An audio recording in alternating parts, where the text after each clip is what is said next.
Hello friend, मैं अभिषेक शर्मा आपका technical classes में स्वागत कर रहा हूं। और आज अपन यहाँ पे बात कर रहे हैं आईसी इंजन की, जो कि मेरी सीरीज चल रही है बहुत दिनों से। उसके अभी तक 11 पार्ट्स हो चुके हैं। This one is a 12 part. इसके अंदर अपन कुछ क्वेश्चंस देखेंगे जो कि आपके एग्ज़ाम में आए हुए हैं, आरटीयू एग्ज़ाम के अंदर आए हैं। जैसे कि फॉर एग्जांपल यहाँ पे जो क्वेश्चन है, क्वेश्चन नंबर 16, यूनिट 1 अभी तक चल रही है, इसे आपको पता है। तो यूनिट 1 के अंदर जो चीज़ें चल रही हैं अपन उनको एक बार देख लेते हैं। तो क्वेश्चन यहाँ पे, compare the SI and CI on the basis of following characteristics. First one है thermodynamic cycle and properties of fuel used. Number 2, method of governing. Number 3, comparison ratio ranging. और दो और कंपैरिजन, तीन और दे रखे हैं यहाँ पे। Comparison on supercharging, comparison on power output per unit weight, और नंबर लास्ट जो कि 6 है, initial cost and maintenance cost. तो इसमें से SI और CI में से कौन सा इंजन बेस्ट होता है वो अपन को यहाँ पे देखना है। तो अपन को जो एस्पेक्ट्स दिए थे वो मैंने इधर लिख रखे हैं। जैसे सबसे पहले थर्मोडायनामिक साइकिल। तो आपको पता है कि जो थर्मोडायनामिक साइकिल होती है, जो SI इंजन होता है जो वर्क करता है, वो ऑटो साइकिल पे वर्क करता है।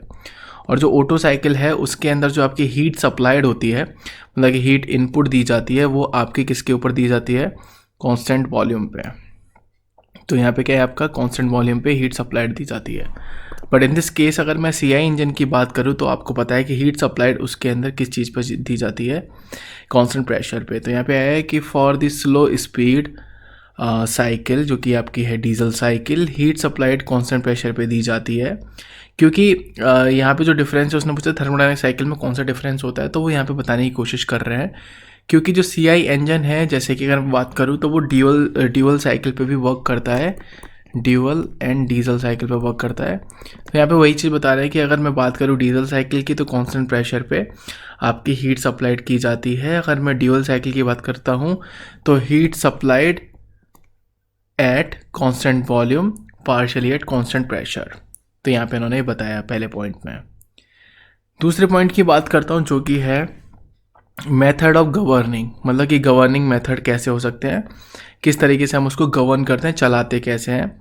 तो यहाँ पे जो आपके SI इंजन होते हैं उसको अपन करते हैं गवर्निंग बाय थ्रॉटल। यहाँ पे थ्रॉटल्स वॉल्व लगे रहते हैं जिसके थ्रू अपन इसको क्या करते हैं, गवर्न करते हैं, चलाते हैं। यहाँ पे जो आपका CI इंजन है उसको अपन करते हैं governing by the rack. Rack यहाँ पे लग रहता है, रैक आपने पढ़ा होगा। रैक लाइक एक इस तरीके से होता है जिसके ऊपर थ्रेड्स बने रहता है। तो इसके थ्रू अपन क्या करते हैं, आप इसको गवर्न कराने की कोशिश करते हैं। फिर बात आता है कंप्रेशन रेशियो। तो सबको पता ही है कंप्रेशन रेशियो। अगर मैं बात करूँ कि जो SI इंजन है उसका कंप्रेशन रेशियो 6:10 रहता है। और आगे बोला है उन्होंने कि upper limit is fix by the antiknock quality of the fuel. यहाँ पे जो आपका डीजल है यानी कि CI इंजन है वो 16 to 20 तक वेरी करता है।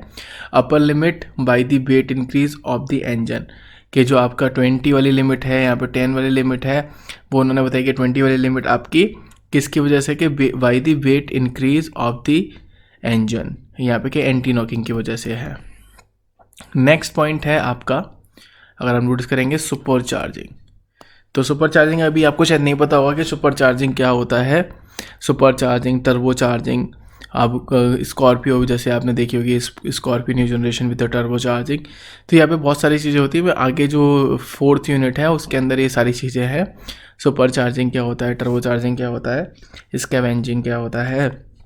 तो थोड़ा सा बता देता हूँ कि जो हमारा अनब्रंट फ्यूल रह जाता है उसको अगर मैं दोबारा साइकिल के अंदर लेके आता हूँ और उसके थ्रू मैं उसकी एफिशिएंसी को इंक्रीज़ करने की कोशिश करता हूँ, तो वो आपका सुपर चार्जिंग के अंदर आ जाता है। तो यहाँ पे बोलता है कि सुपर चार्जिंग, तो यहाँ पे बोला है कि limited by the detonation use only in the aircraft engine. कि यहाँ पे जो CI इंजन, जो आपके SI इंजन के लिए है, जो आपके SI इंजन यानी पेट्रोल फ्यूल इंजन वाले हैं, limited by detonation use only in the aircraft engine, only in aircraft engine. यहाँ पे बोला कि limited by blower power and the mechanism and the thermal stresses. तो यहाँ पे अपन इन चीज़ों को सुपर चार्जिंग के लिए पर्पज से यूज़ कर रहे हैं। बात आती है कि वेट पर यूनिट पावर के वेट मतलब पर यूनिट पावर में कितना वेट अपन यहाँ पर देखने की कोशिश करेंगे। तो होता है कि यहाँ इनका जो वेट पर यूनिट पावर रहता है वो लो रहता है 0.54 टू 4.76 kg पर किलोवाट, मतलब कि 1 किलोवाट पावर में इतना वेट हमको देखने को मिलता है।